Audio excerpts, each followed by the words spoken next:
Muito bom dia, agronegócio. Terça-feira, 30 de maio de 2023. Agora são 9 horas 2 minutos pelo horário oficial de Brasília.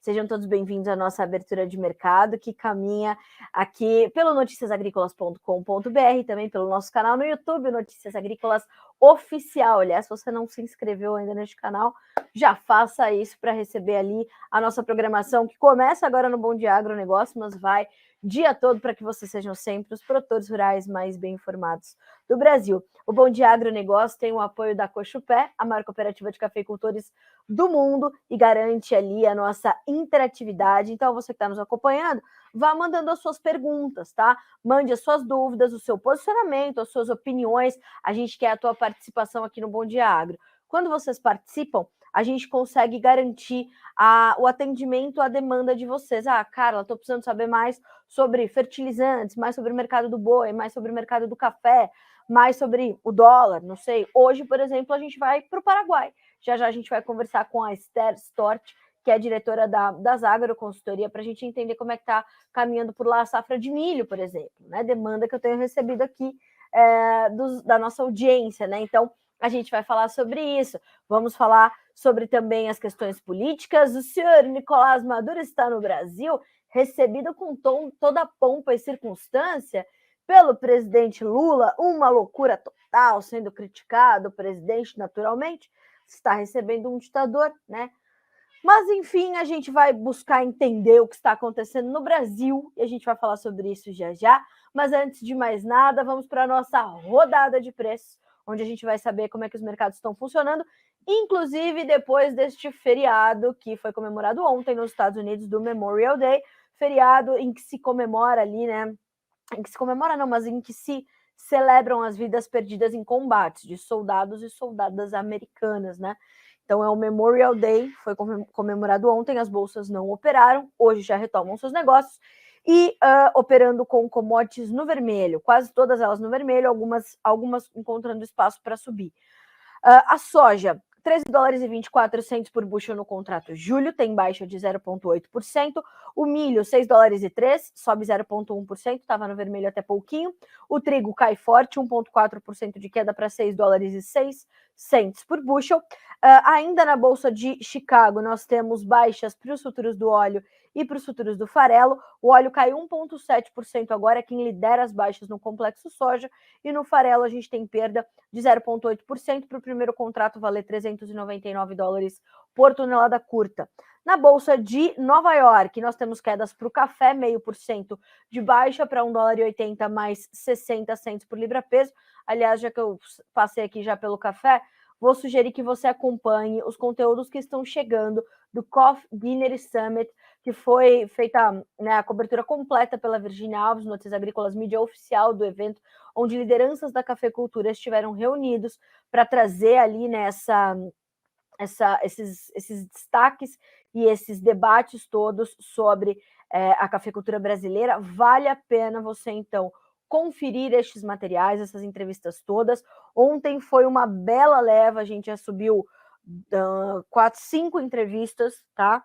Então, com essas principais lideranças, e nós tivemos também a continuidade dela, teremos a continuidade delas hoje e ainda amanhã. Então, tem muito conteúdo bom chegando para você neste balanço do evento, tá? Vale a pena você conferir. Ainda na Bolsa de Nova York, sobem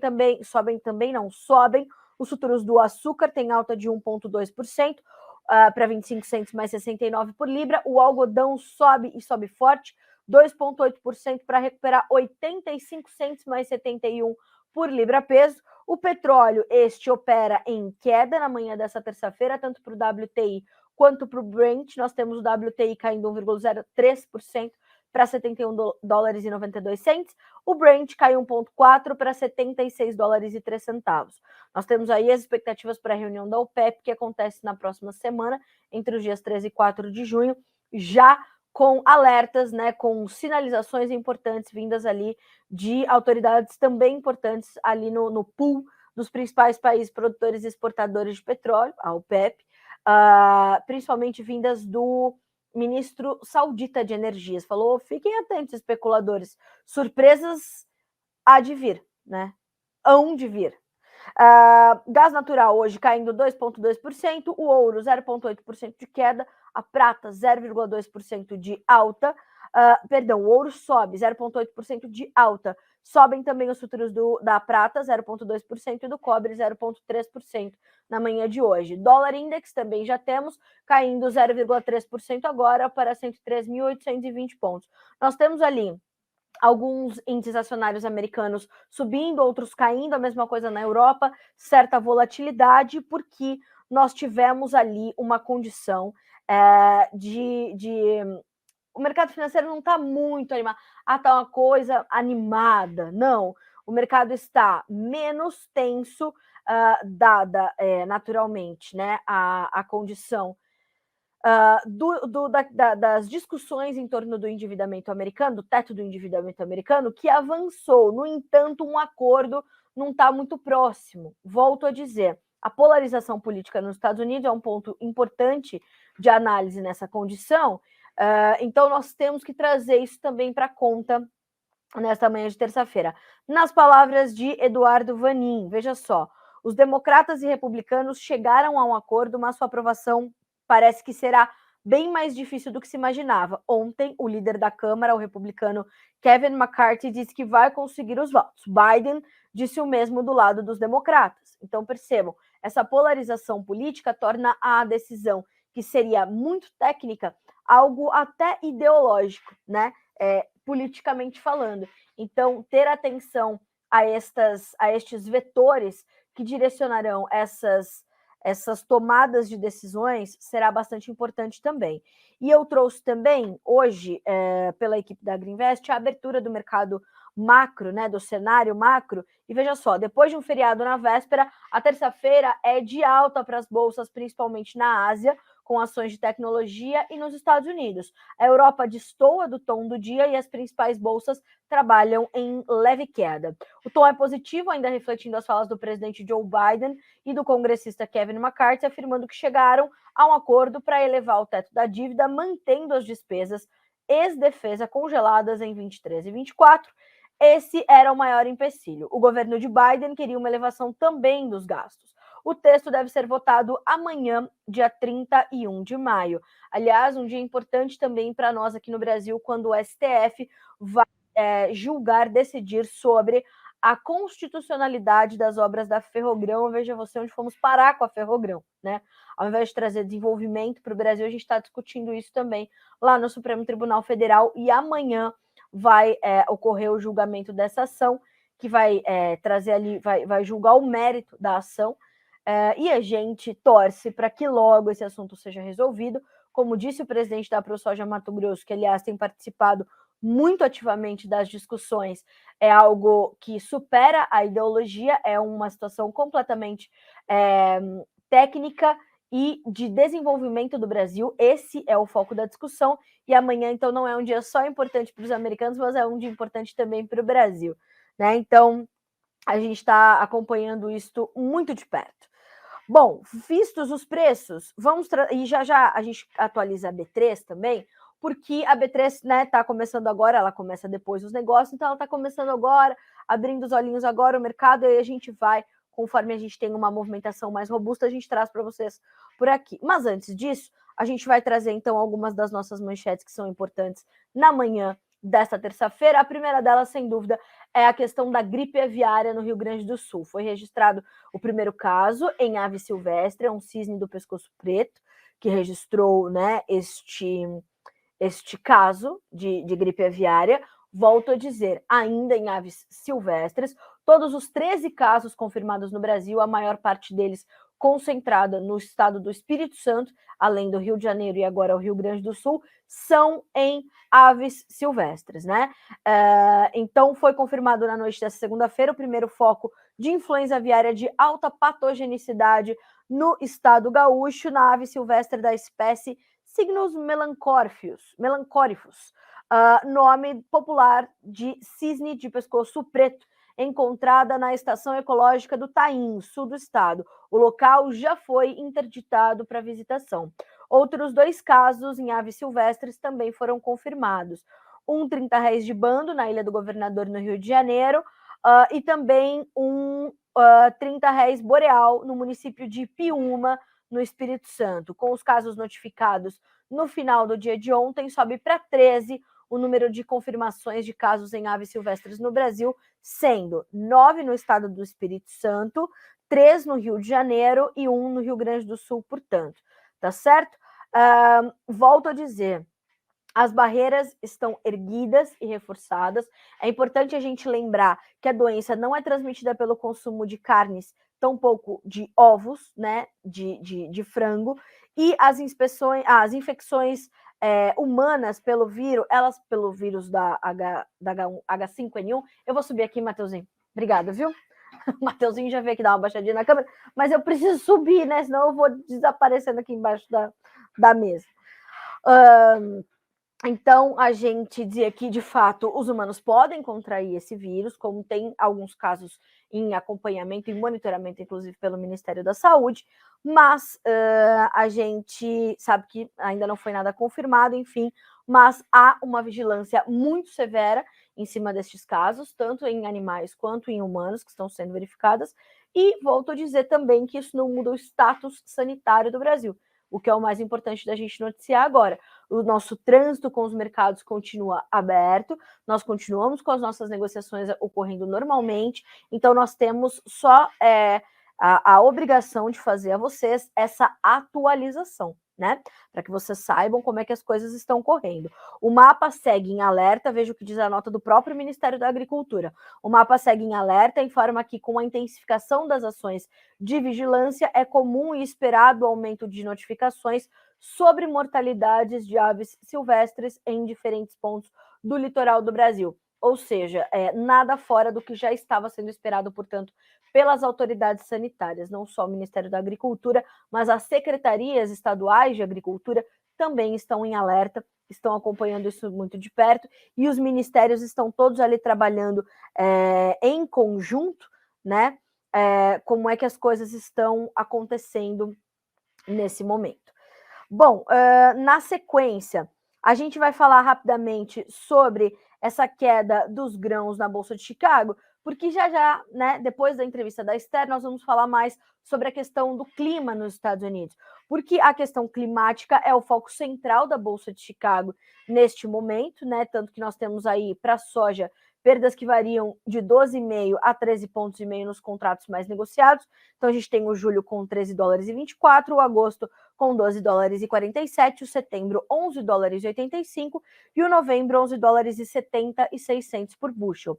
No milho, nós tínhamos baixas, mercado passou para o positivo e agora voltou a trabalhar no vermelho. Julho, 6 dólares e 300 por bushel, setembro, 5 dólares e 26, dezembro, 5 dólares e 31, março, 5 dólares e 40, perdas de meio a 3 pontos. No trigo, este sim caindo um pouquinho mais forte, tem no julho 6 dólares e 600 por bushel, 9,5 pontos de queda, o setembro com 6,20, caindo 9 pontos, o dezembro 6 dólares e 39, 8 pontos mais 25 de perda, o março 6 dólares e 52, a perda aqui é 8,5 pontos.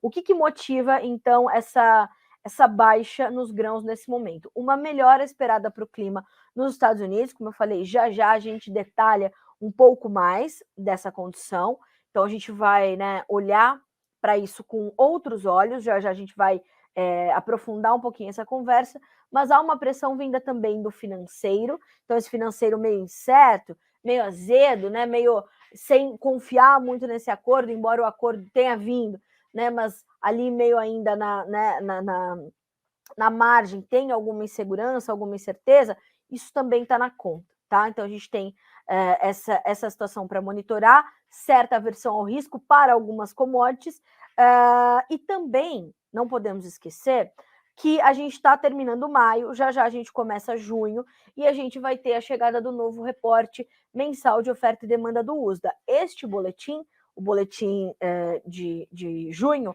é o primeiro a trazer revisões diárias para a safra 23-24 norte-americana. Também vai mexer com o mercado e o mercado já vai fazendo essa espera, né? Vai segurando um pouquinho mais a sua emoção antes de chegar ali esse novo boletim. Então, esse é um ponto de atenção. O que eu quero destacar para o mercado brasileiro de soja é uma informação que o Wlamir Brandalize nos deu ontem, né? O Wlamir, que é consultor da Brandalize Consulting, teve com o Alexander Horta ontem no fechamento do mercado, trazendo as informações daquele dia esvaziado de Chicago, mas com negócios acontecendo no Brasil e os preços no mercado de balcão tendo registrado referências de R$ 2 a R$ 3 a mais por saca em relação à última sexta-feira. Então, o mercado, apesar da falta da referência internacional, registrou preços melhores, né? Deu uma respiradinha e os produtores foram às vendas, melhor dizendo, foram ao mercado e aproveitaram essa janela. E é isso, segundo o Wlamir,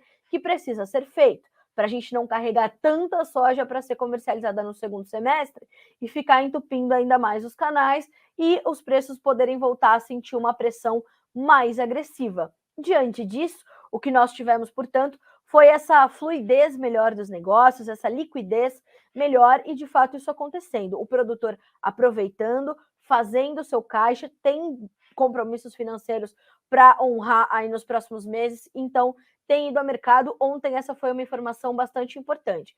E o Wlamir reforçou o alerta sobre o bom momento em relação às relações de troca, né? Relações de troca para a safra 23-24 estão em bom momento. O fertilizante pode parar de cair e a soja pode testar patamares talvez um pouco mais baixos. Então, minha gente, é fazer conta, entender o mercado, entender a sua margem, é a palavra de ordem neste momento, é entender a sua margem e parar de fazer essa comparação com as margens de anos anteriores. Elas não irão se repetir nesta safra 22-23, como não deverão se repetir para a safra 23-24 e não deverão se repetir em relação também ao momento atual. Por quê? Porque os custos de produção estão mais contidos este ano do que estiveram para fazer a safra 22-23.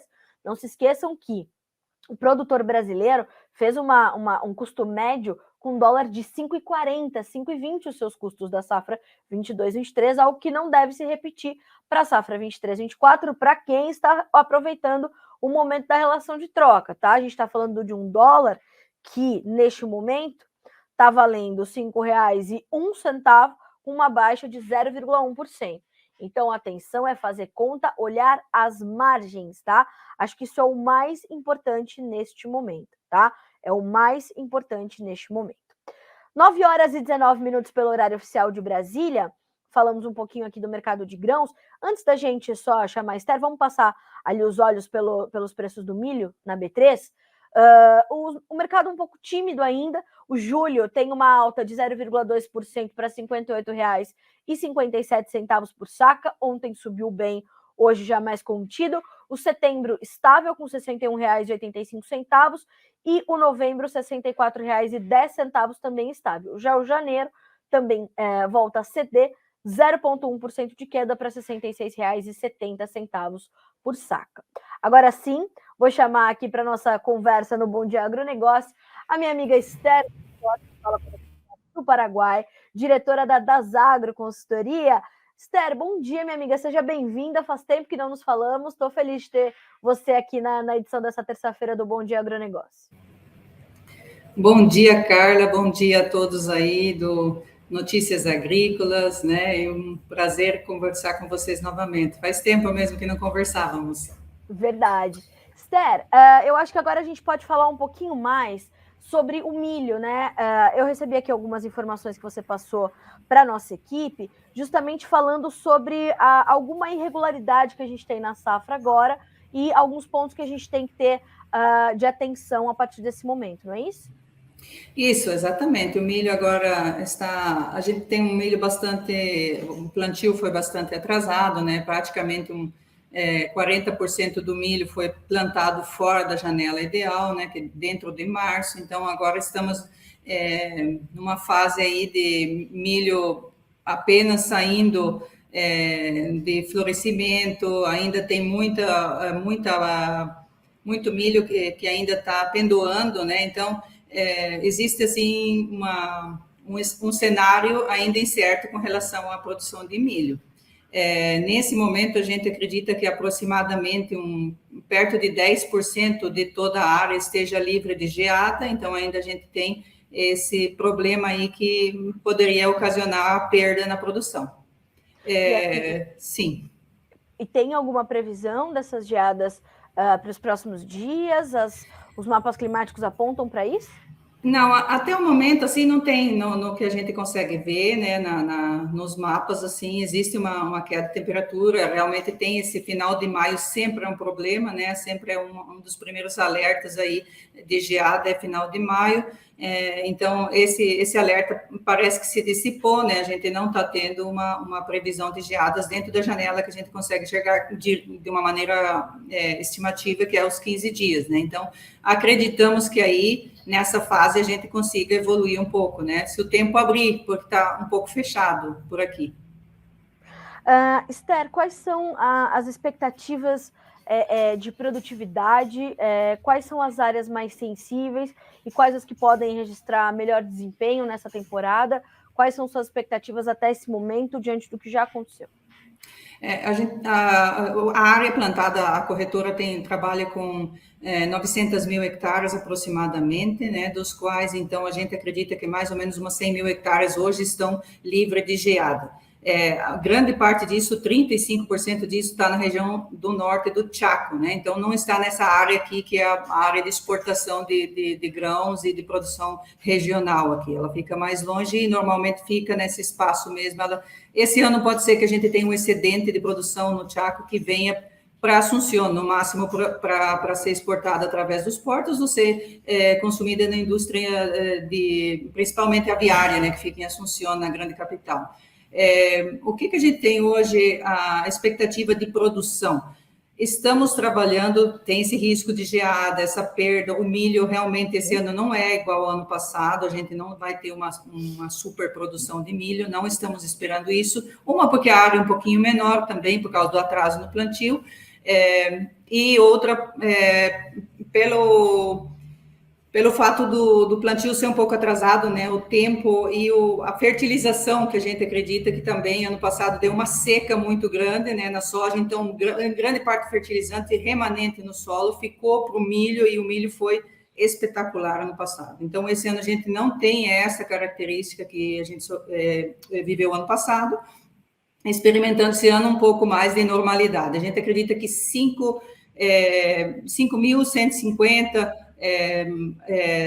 quilogramas por hectare seja a produção. 5.700 quilogramas por hectare, 5.150.000 toneladas de produção. Essa é a estimativa. Isso aí daria mais ou menos em grande parte do Paraguai seria essa produção. A área mais exposta sempre é a região sul, a gente tem ali uma área importante, sul, Alto Paraná, sul, e Itapúa e Caçapá, que são regiões mais expostas à geada, né, se a gente tiver sofrer, que fica mais ou menos na altura do Rio Grande do Sul, então, Santa Catarina. Então, essa é a área que mais estaria sofrendo, mas essa área tem menos milho plantado esse ano, tá? Tem mais soja safrinha esse ano plantado do que milho.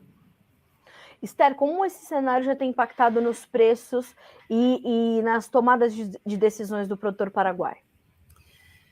No milho, o produtor não foi muito bem esse ano no Paraguai, né? Porque teve um custo de produção elevado e não vendeu a tempo, né? Não vendeu por quê? Porque tinha plantado muito tarde, estava toda essa questão de perda de produção muito clara ainda ano passado.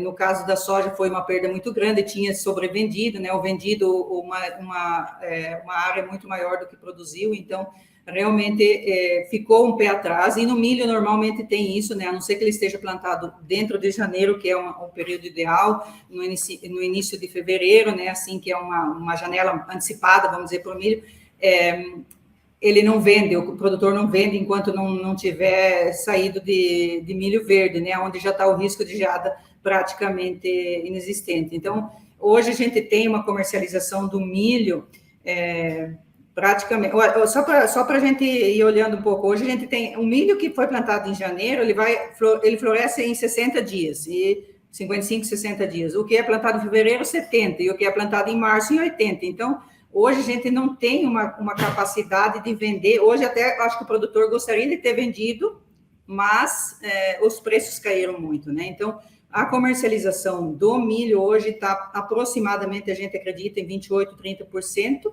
Isso o produtor tem comercializado com preço. Tem outra parte que é comprometida, né, que é uma parte que vai ter que entregar algum compromisso com alguma empresa que ofereceu os insumos, então não é uma questão de troca, literalmente, senão que ele vai ter que entregar uma quantia de soja aí, ou ele está comprometido a entregar a soja em certos lugares, né, certos parceiros comerciais. Ano passado, a gente tinha 39% do milho comercializado, com relação a esse ano, 28%, 30%. Então, tem um avanço aí, uma preocupação nesse farmer selling um pouco mais atrasado, né? O preço realmente caiu muito. Ano passado, a gente tinha preços aí de $200 a nível de produtor, hoje a gente está falando em $130 a nível de produtor, então, realmente, assim, o custo de produção alto e o preço de milho baixo, então, não está fechando as contas. Hoje, nesse momento, se o produtor comercializar, ele consegue abater, quem sabe, 10% aí que ele consegue recuperar ainda do que ele colocou, investiu no custo de produção. Esther, a gente tem percebido aqui no Brasil uma situação semelhante, né? E essa dificuldade, de fato, na comercialização, nessa tomada de decisões. E o que a gente tem visto é que, para planejar, portanto, a próxima temporada, há certa reticência e, claro, muita preocupação por parte do produtor brasileiro. No Paraguai, a situação também é essa, o produtor está reticente para tomar essas decisões e para planejar as próximas safras? Então, na verdade, assim, realmente, vamos dizer assim, o que é a questão de tomada de decisão com relação à comercialização, ele está vendo, ele tá esperando o custo de produção cair mais, né, os insumos e tudo mais. Os fertilizantes, eles têm caído, eles ainda acreditam que possa ter uma melhora nesses preços, então tá tendo bastante resistência, né, para fazer alguma comercialização. Só que os preços, assim, de soja, né, foram muito atrativos aqui, numa proporção, assim, principalmente soja, né, o milho ainda ninguém vai fazer nada esse ano, né, mas, assim, a soja, que já tem um planejamento de plantio, a gente acredita que já esteja com 8% a 10% comercializado dessa safra 2023, 2024, né, que é a colheita ano que vem. Os preços aí eram interessantes, tinha uns pacotes de barter, né, que é a troca por insumo bastante, vamos dizer, interessantes para o produtor, tá? Só que daí ele tem que fazer as contas também do tipo do produto que ele está usando, se não é mais caro, né? E hoje, acredito que o produtor já esteja fazendo muito mais conta, de com quem que ele compra, o que ele vai fechar, o que ele acha que vai ainda melhorar o preço para ir fechando em si, mas também não pode esperar muito, né? Julho é o tempo de ter todos os produtos já dentro de casa, né? Então, se não comprar a tempo, também corre o risco de não chegar. Aqui no Brasil a gente tem essa situação também, relações de troca interessantes, o barter também dando alguma oportunidade, e o produtor está tentando fazer essas contas e saber que momento é esse para ele, né, Esther? Quando você fala sobre os preços atrativos da soja, a que a gente pode atribuir esse momento, Esther? Foi algum problema de uma oferta mais contida ou foi uma demanda mais intensa? O que deixou o preço da soja paraguaia mais atrativo para o produtor nessa temporada?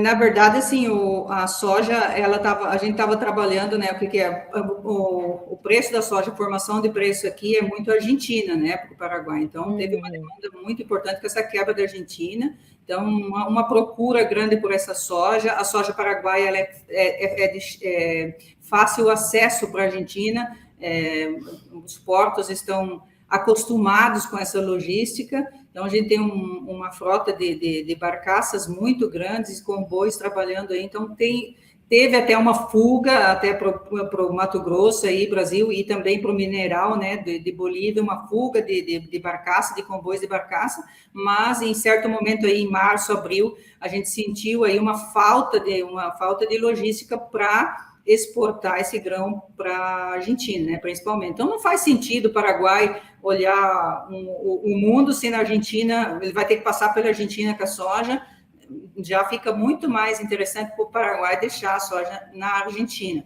A gente acredita que esse ano vai ser grande parte da soja paraguaia de exportação, né? Vai acabar na Argentina. A gente está estimando 5 milhões e 400, alguns programas de exportação que são países já, vamos dizer, usuais para o Paraguai, vão trocar, vão pegar brasileira, americana, né? Então, o Paraguai faz sentido deixar na Argentina. E os preços no Paraguai foram um pouco contagiados por essa quebra da Argentina, né? E o aperto do Brasil, quem sabe também na logística em certo momento de fluxo, né? Esther, o produtor ele está tentando também olhar para tudo isso e redefinir ali as suas áreas de soja e de milho. Você falou que tem algumas regiões, por exemplo, que esse ano tem menos milho plantado, mais soja safrinha. Como é que o produtor também está fazendo essas decisões, tomando essas decisões aí no Paraguai? Aqui a produção de verão, né, o plantio que é feito ali em setembro no Paraguai, é de soja, praticamente é soja, alguma coisa de arroz, nas áreas mais ao sul. Mas a soja, ela toma 3 milhões de hectares no verão fácil. Essa primeira soja que é colhida, normalmente aí o produtor fica dependendo, fazendo a relação de custo, né? De custo como é que é? Ingresso, né? Com relação ao milho, né? Então, qual que é a vantagem que ele tem de plantar um milho na safrinha ou uma soja depois de colher essa soja de verão? Em janeiro, normalmente é plantado soja de novo, né? Então, esse ano foi mais soja, porque os preços da soja com relação ao milho estavam muito mais favoráveis.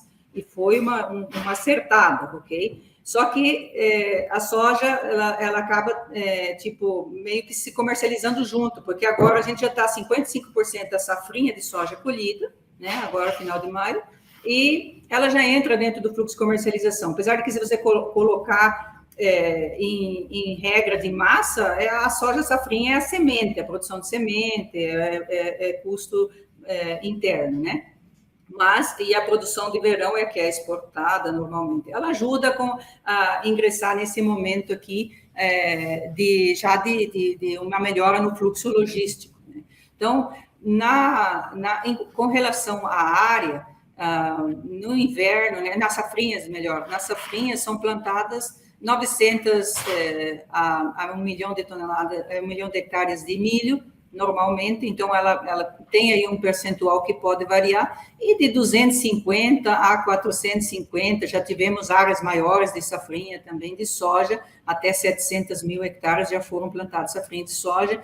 Normalmente acontece quando você tem uma colheita muito cedo de soja, em dezembro, já iniciando em dezembro e janeiro, então você tem mais área de soja plantada, né? Normalmente, quando isso não acontece, a área de milho é maior. Esse ano teve um pouco mais de soja devido ao preço que eu comentei, né, que a gente estava com falência de soja, né, na região, e como os preços estavam muito bons, o produtor aproveitou e plantou um pouco mais de soja. Só que os dois estão plantados tarde, então a soja não vai render muito, a soja safrinha, a gente acredita que vai estar ali em torno de 60, 65 bolsa por alqueire, né, mais ou menos 1.550, 1.600 quilos por hectare.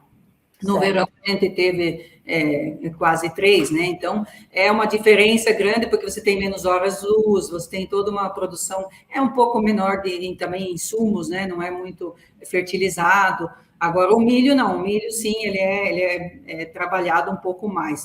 E o milho, esse ano, umas 900 mil hectares, a gente acredita que tem que ser plantado. E depois, em cima dessa soja safrinha, que está sendo colhida agora, já está sendo plantado o trigo, tá? Então, a gente já tem um plantio de trigo bem avançado aí também, em cima dessa área de soja, ok? E umas áreas que já não conseguiram mais plantar milho, nem soja, safrinha, porque já estava muito atrasado, ali no final de março, já deixaram para plantar trigo diretamente. Esse trigo já foi plantado aí em abril, no começo de abril, 10, 12 de abril, por aí, já foi plantado esse trigo. Esther, para a gente finalizar, quais são as expectativas para o trigo, como tem estado não só o desenvolvimento do plantio, mas o mercado para o trigo paraguaio? Ruim. O trigo realmente esse ano, com a questão do Brasil O Brasil é o maior importador de trigo, para o Paraguai, maior destino de exportação, né? Então, normalmente aqui a produção de trigo no Paraguai é em torno de 1 milhão e 200 mil toneladas, né? Então, a gente acaba dividindo isso aí meio a meio, o que é a indústria paraguaia e o que sai do Paraguai. Vai aí 90% para o Brasil das exportações. E esse ano o Brasil não esteve. Então, não estando o Brasil, o Paraguai fica com excedente de trigo e já está plantando a safra nova, né? Então, já tem aí psicologicamente a questão de que vai ter mais trigo, itens trigo sobrando ainda. A questão do trigo, ano passado a gente teve uns problemas de qualidade, porque choveu, né, na hora já no finalzinho, então teve aí uma perda de qualidade. Esse ano o trigo passou por pente fino, o trigo paraguai passou, assim, por todas as análises possíveis, era falling number, W, era cor, era tudo, não é somente o pH, e hoje as indústrias aqui estão bem mais, os compradores de trigo estão se preparando de uma maneira diferente. Eles antes recebiam o trigo por pH, de repente alguma classificação por falling number e tudo mais, mas esse ano era falling number, pH e o glúten, né, que no Paraguai usa o glúten, no Brasil usa o W, né, que é a força do glúten. Todos os parâmetros foram muito medidos, os descontos foram aplicados, assim, então o produtor, ele teve bons preços de milho, teve boas oportunidades, só que acabou olhando muito o que estava acontecendo lá fora, né, então, tipo, Rússia e Ucrânia não estão se ajustando, problemas no plantio,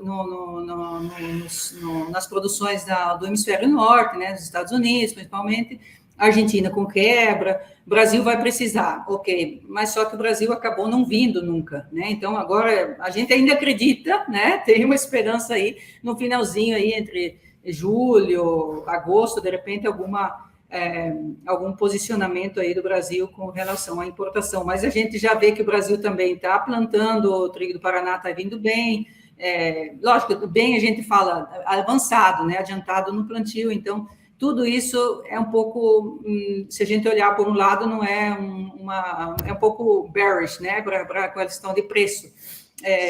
Preço, a gente acredita, para o produtor ainda estava muito bom, né, ainda cobre os custos, né, mas acredito que esse ano a gente não tenha, o produtor não está colocando muita fé no trigo, então, se não resultar bem, porque a fertilização, os cuidados em si, o clima está ajudando, tá? O clima está ajudando, tem umidade no solo, tem tem germinado bem, tem semente boa. Então, a questão é ver o que acontece com os preços realmente, né? Saber vender, comercializar essa produção. Que ainda tem... a gente sempre fica aqui no momento que se tiver uma geada, se tiver algum problema na produção de trigo que vem, esse trigo que a gente tem de estoque pode servir de buffer, né, aí para fazer uma boa mistura, né? Então, aí não tem trigo ruim, quando as coisas estão ruins, né? Ou seja, né, a sua resposta direta e muito clara no início da pergunta tem uma justificativa, né, Esther? Justamente essa condição melhor, então, para a produção brasileira, traz essa condição para o mercado paraguaio, portanto, e é algo que a gente vai ter que monitorar também para entender como os negócios vão correr a partir de agora, né?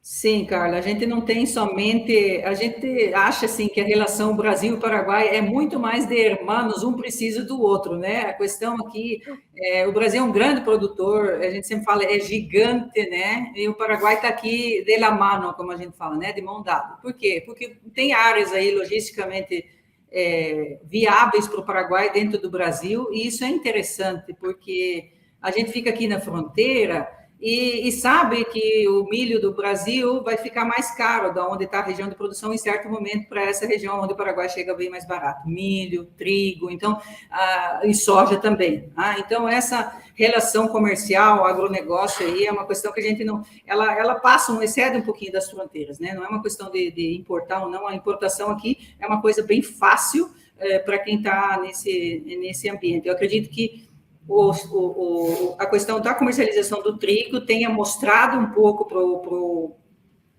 comerciante paraguaio aqui, né, o trader aqui, que ele tem que diversificar um pouco mais, né? Às vezes a gente fala isso também, né? Tem que diversificar. Ah, mas daí tem a Argentina que pega quase toda a soja porque precisa. Sim, tem anos e anos, né? Então, mas assim, o ideal sempre é você ter mais países, né, comercializando. O problema é que se o Paraguai sair com trigo para o mundo, é o trigo para o mundo, né? Então não é o mesmo preço, não é a mesma. Então, essa questão aqui regional, a questão impositiva também, por causa do Mercosul e tudo mais, é importante. Então, acredito que o Brasil crescendo em área de trigo, ele, de certa maneira, o Paraguai fica um pouco com o pé atrás, né, com relação à exportação.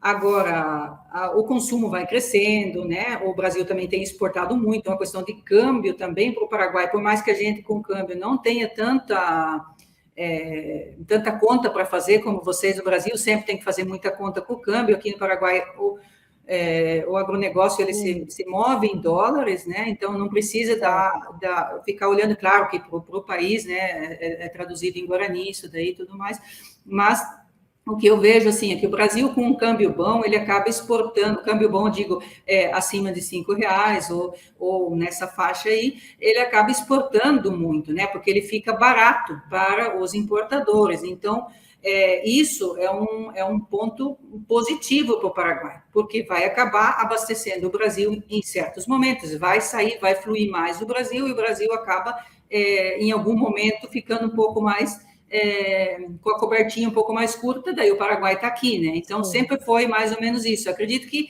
muito dessa comercialização, ela se dá tão normal que a gente não acaba nunca analisando dessa maneira, né? Então, fica olhando, o Brasil vai produzir muito. Ah, sim, mas sempre produziu muito mais do que o Paraguai, só que as exportações do Paraguai sempre acabam indo para o Brasil. Ano passado, a exportação do milho, ela termina em abril, tá? No ano comercial, ela termina em abril. Foram 45% do milho paraguaio foi para o Brasil. Foi um ano espetacular. O segundo maior comprador, ele fica com, deixa eu ver, acho que é Chile, o segundo, vai estar com 20%. Então, que é grande importador também. E depois Peru, Arábia Saudita, Coreia, 4%, 5%. Uruguai também pegou 4% esse ano. Então, 50% do milho ele sai via terrestre. Disso, a grande parte fica no Brasil. A gente tem um pouco esse medo com relação agora, o que vai acontecer com o milho, né? Porque o Brasil também vai produzir uma safrinha enorme, então a gente não vai ter tanto milho para exportar como no ano passado.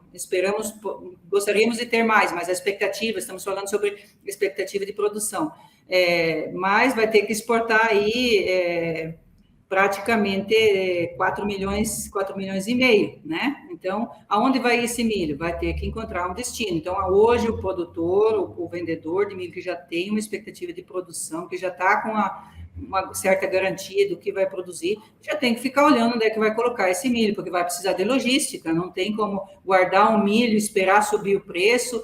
Isso aí já não é uma história para a gente olhar hoje, né? Já estamos crescidos nisso daí, então tem que olhar o que vai fazer, né? Olhar o que tem de perto, o que tem de oportunidades, a indústria local, jogar para exportação. O milho hoje está em bom preço para exportação para o FOB, né? Através dos portos no Paraguai. Então, tomar essas iniciativas aí e tomar as decisões, né? Lógico que uma boa parte do milho vai acabar ficando aqui para exportar via terrestre. Tá certo. Bom, Esther, te agradeço muito pela companhia e por todas essas informações divididas com a nossa audiência. É bom que a gente entenda e saiba o que está acontecendo no Paraguai, né? Porque o que você falou, sempre ali os dois países de mãos dadas tentando entender como eles podem se ajudar. Obrigada mais uma vez por estar conosco. Portas sempre abertas para você, volte sempre. Obrigada a vocês. Estamos sempre à disposição aqui. Obrigada, Esther. Boa semana para ti, minha amiga. Até a próxima. Um abraço. Até mais. Senhoras e senhores, conosco Esther Stort, portanto, na manhã dessa terça-feira, para nos trazer informações direto do Paraguai, problemas não, né? Mas alguma insegurança ali ainda com algumas áreas de milho, né? Há uma certa irregularidade nesse momento. O comércio aqui, assim como aqui no Brasil, também travado, com preços pressionados, enfim, a gente vai monitorando tudo por aqui. Atenção também aos mercados de soja e de trigo, o trigo também passando por um momento ruim de mercado no Paraguai, né, dada a nossa menor necessidade de importação diante de uma safra recorde que tivemos na última temporada e uma boa safra que está sendo plantada agora também. Então a gente vai monitorando todos esses mercados para entender o que é importante fazermos a partir de agora. Bom, na sequência, então, das nossas manchetes, como prometido, a gente vai falar um pouquinho sobre a questão climática nos Estados Unidos. Vocês viram que o mercado de grãos voltou lá vai a Carla Mendes de novo, né? Ela vai e volta. Então, nós temos... vocês viram que, né, a gente fez uma passagem ontem pelos mapas climáticos e viram que hoje os negócios para os grãos são retomados depois do feriado nos Estados Unidos, com baixas, né?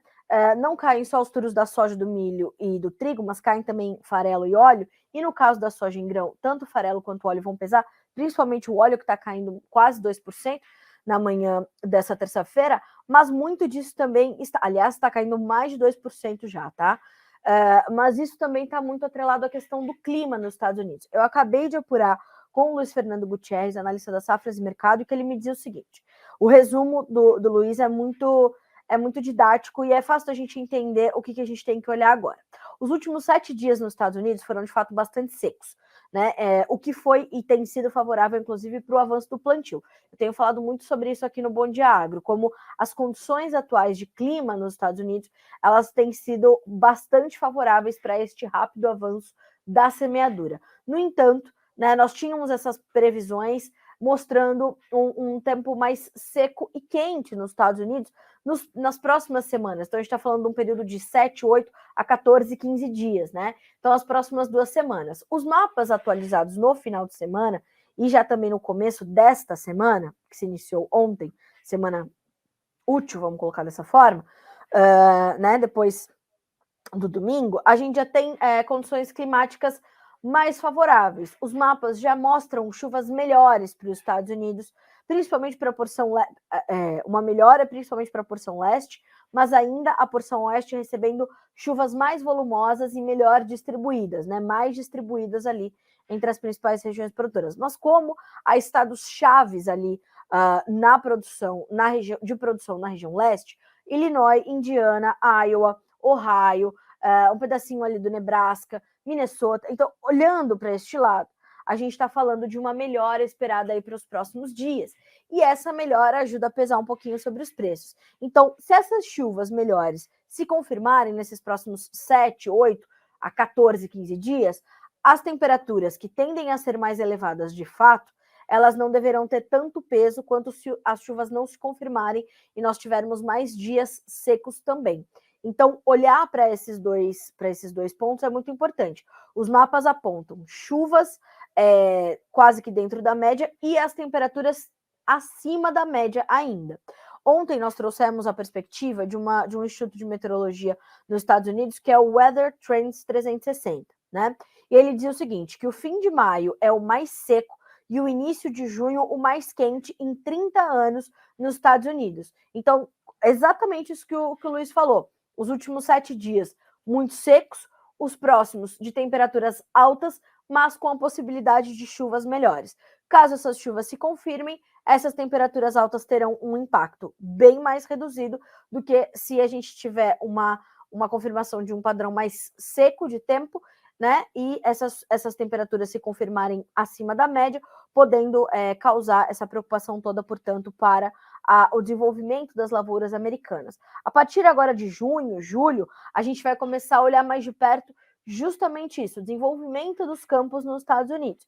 Porque até agora a gente estava observando o plantio, e veio bem. A partir de agora é produtividade, né? Então, olhar para esses mapas climáticos diariamente será determinante para você entender o comportamento do mercado diariamente.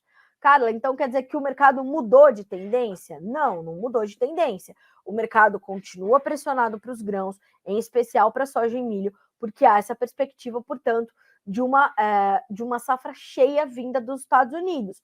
Como é que vai se desenvolver? Muita água ainda para passar debaixo da ponte. Mais pergunta do que resposta é o que vai mostrar esse momento. É isso que a gente tem agora.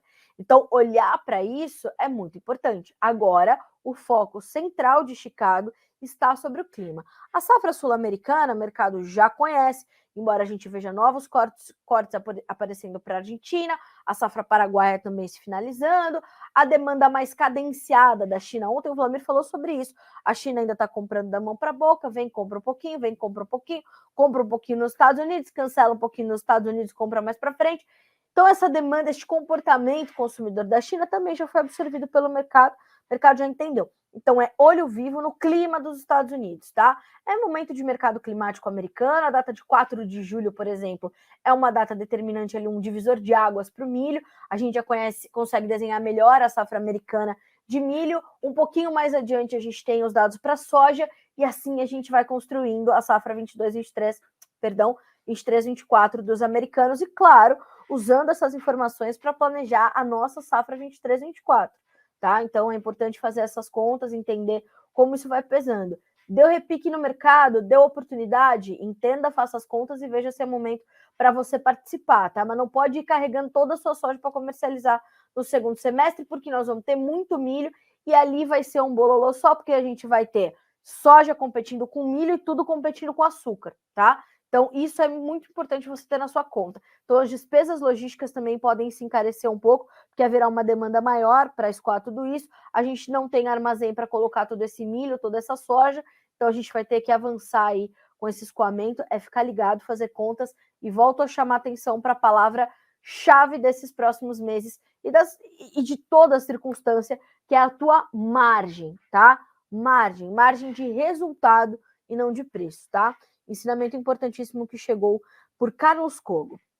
Bom, seguindo por aqui, minha gente, falamos então sobre o clima nos Estados Unidos. Eu quero falar um pouquinho sobre o mercado do açúcar, que retomou os negócios na Bolsa de Nova York, trabalhando em campo positivo, tá?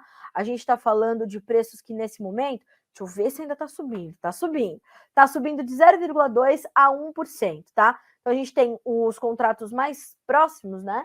Subindo mais forte. O julho, 25 centos mais 63 por libra. O outubro, 25 centos mais 28, com alta de 0,6%. O março sobe 0,4 para 24 centos mais 93 por libra peso. O maio, 23 centos mais 30 por libra. Nós temos, então, o mercado em campo positivo. Segundo já pôde apurar para nós, Jonathan Simeão, nosso especialista em mercado sucro energético, a gente está falando de um suporte que ainda vem da oferta global muito restrita, né? Segundo o Jonathan escreveu para nós hoje, a oferta global no resto do mundo não está respondendo, né? Não está seguindo esse mesmo otimismo do Centro-Sul brasileiro, então nós devemos ter um protagonismo ainda mais forte, né? O mundo está dependente do adoçante brasileiro aí nestes próximos anos, e aí, veja só, o mercado passa a depender quase que exclusivamente do açúcar do Brasil, segundo nos explicou Marcelo de Bonifácio Filho, que é analista da StoneX para este mercado, em entrevista ao Notícias Agrícolas. Então, é um grande quebra-cabeça esse mercado, com mais peças para o lado positivo do que negativo para preços agora.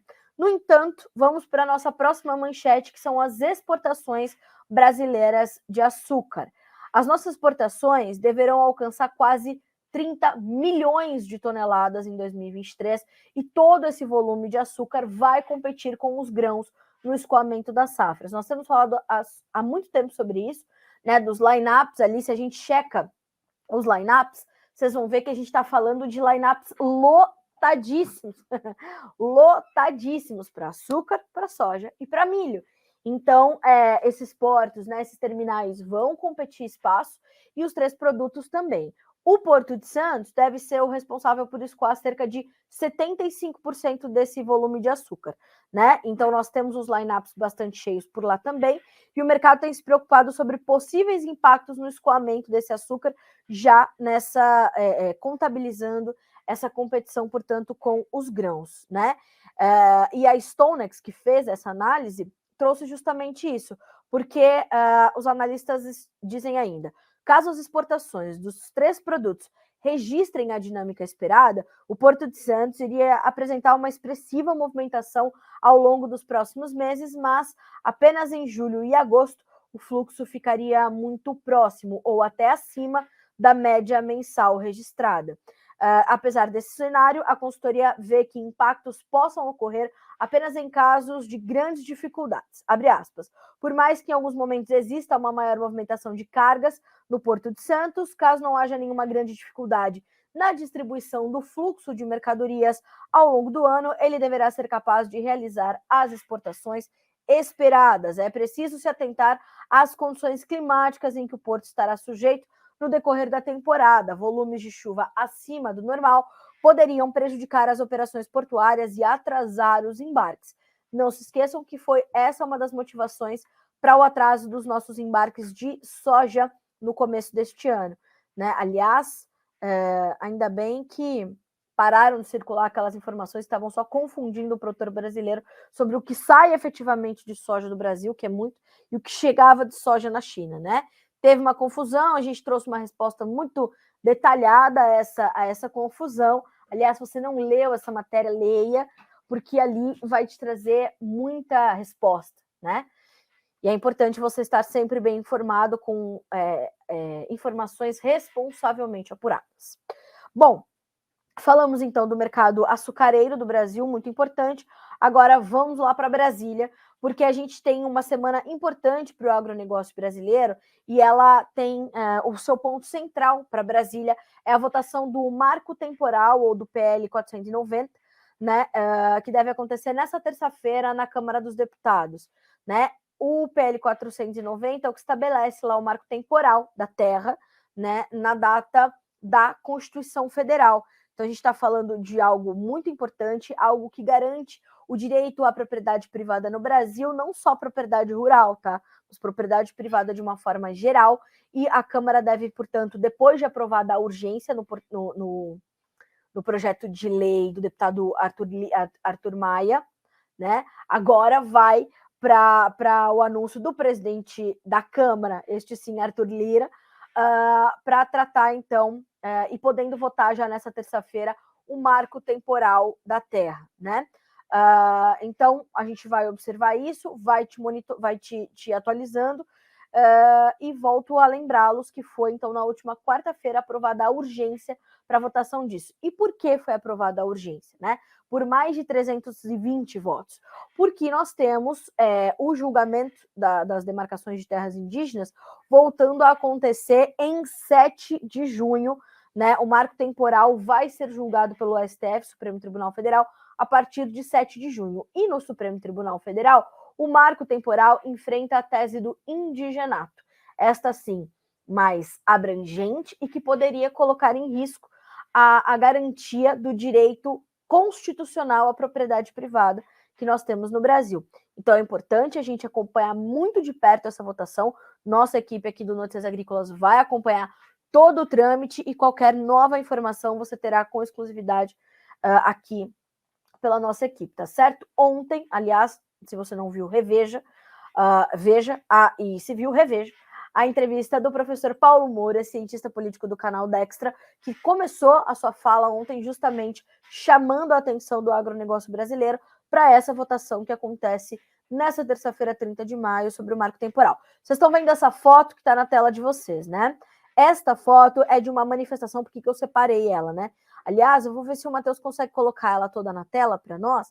Essa foto é de uma manifestação que está acontecendo, ou que aconteceu na manhã desta terça-feira, na rodovia dos Bandeirantes, num trecho da rodovia dos Bandeirantes, começada na madrugada de hoje, com um grupo protestando contra o PL do marco temporal. Houve confronto com a polícia e a via foi liberada por volta de 9 horas, horário de Brasília, tá?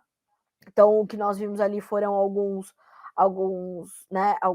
manifestantes que queimaram pneus, bloquearam as faixas do sentido São Paulo da rodovia e ergueram algumas faixas, então, contra o PL 490. Gerou cerca de 4 quilômetros de congestionamento, né? Então, sentido São Paulo, a rodovia dos Bandeirantes, plena terça-feira de manhã, meus amigos, a coisa é séria.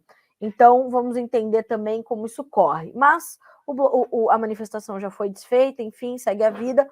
Vamos agora acompanhar a votação.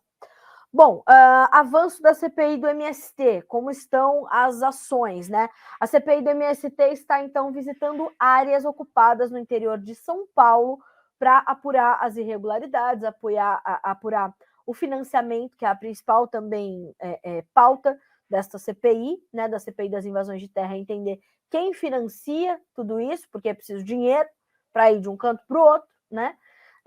Enfim, então a gente olha por esse lado. A equipe da CPI, então, Ricardo Salles, deputado Coronel Zucco, também governistas e oposição estão nesta comitiva no Pontal do Paranapanema, como, por exemplo, a deputada Caroline de Tone, ou o deputado Rodolfo Nogueira, enfim, está todo mundo no Pontal do Paranapanema, onde se iniciaram as apurações da CPI. Então, eles vão também visitar propriedades, vão falar com autoridades policiais para entender como tudo isso aconteceu. E eu te lembro também que dois líderes do MST foram presos lá no Pontal do Paranapanema. O senhor José Rainha Júnior e Luciano de Lima, líderes na verdade, não do MST, mas da Frente Nacional de Lutas Campo e Cidade, tá?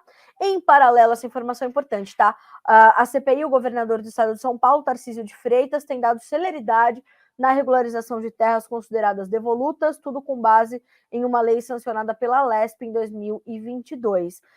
E, de fato, já na AgriShow, o governador Tarcísio trouxe titulou ali, acho que 2 ou 3 produtores rurais para dar início a esse início de processo de regularização fundiária, que é, na verdade, a grande solução para tudo, né? Regularização fundiária, titular as terras, e cabe à União classificá-las e distribuí-las, inclusive nos processos de reforma agrária.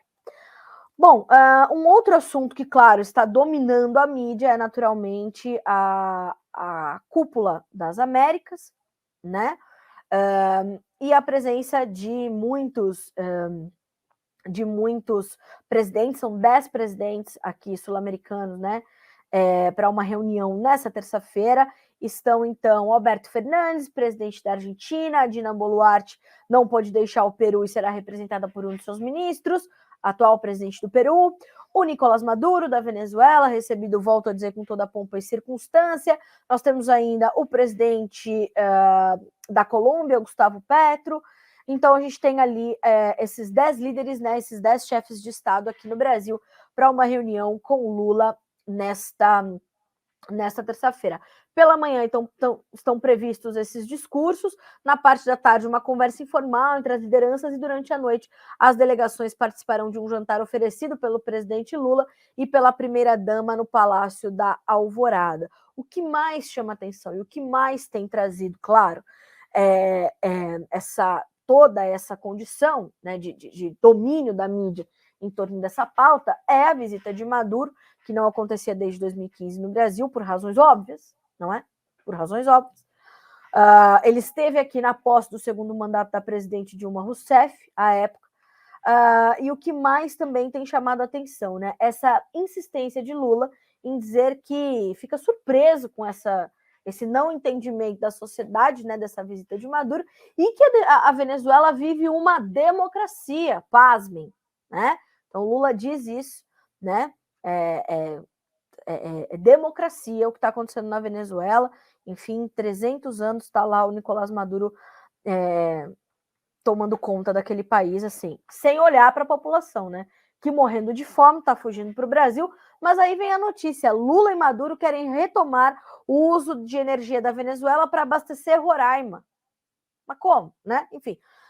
A declaração foi dada nesta segunda-feira após uma reunião entre os dois presidentes. Roraima é o único estado do país que não é ligado ao sistema interligado nacional, né? Vamos acompanhar, vamos entender. E abre aspas, então, para o presidente Lula, né? Veja só, nós queremos recuperar a nossa relação energética com a Venezuela. Aquele linhão de guri tem que ser colocado em funcionamento, porque não justifica Roraima ser o único estado fora da matriz energética brasileira, funcionando na base da termoelétrica, né? Vamos acompanhar, vamos entender e saber quais serão as decisões efetivas. Senhoras e senhores, agora são 10 horas e 5 minutos pelo horário oficial de Brasília. A gente vai continuar acompanhando este caso também, naturalmente, né? Não podemos desviar os olhos do que diz Lula sobre Maduro, tampouco que diz Maduro sobre o Brasil, mas foi como foi bem recebido, né? Então, enfim, não tem muito o que dizer, né? só mesmo agradecer. Enfim, eu quero agradecer aqui a todos os bons dias que eu recebi. Então, Moisés, Graciele, Danilo, Vanderlei, Gabriel, seu Bernardino Tartari, o Diogo, a Lídia, a Eliana, aqui do interior de São Paulo, Valinhos, o pessoal da Café Direto Corretora, o André, a Tayama, o Jonathan, o Antônio, o Mário Ramos, a Laiane, a Maria Regina, o Alonso, o Gabriel, a Valderez, o Marcel e o Alberto Tesmer, nosso grande parceiro, já aqui no Notícias Agrícolas. Quero agradecer a gentileza e a confiança no nosso trabalho. A audiência do Bom Dia Agronegócio tem crescido bastante. Eu quero muito agradecer a vocês por isso, né? Por, inclusive, divulgarem o Bom Dia Agronegócio para outras pessoas, porque, de fato, o nosso objetivo é garantir que vocês tenham aqui no mesmo espaço, ao mesmo tempo, as informações que são importantes para que vocês comecem o dia de vocês, que tomem boas decisões baseadas no que trazemos por aqui e entendam quais são os assuntos que vão direcionar ali a sua atenção na sequência do seu dia, tá certo? A programação do Notícias Agrícolas continua nessa terça-feira. Você é nosso convidado, você é convidado a nos acompanhar para ser sempre o produtor rural mais bem informado do Brasil. Boa terça-feira, bons negócios e até amanhã.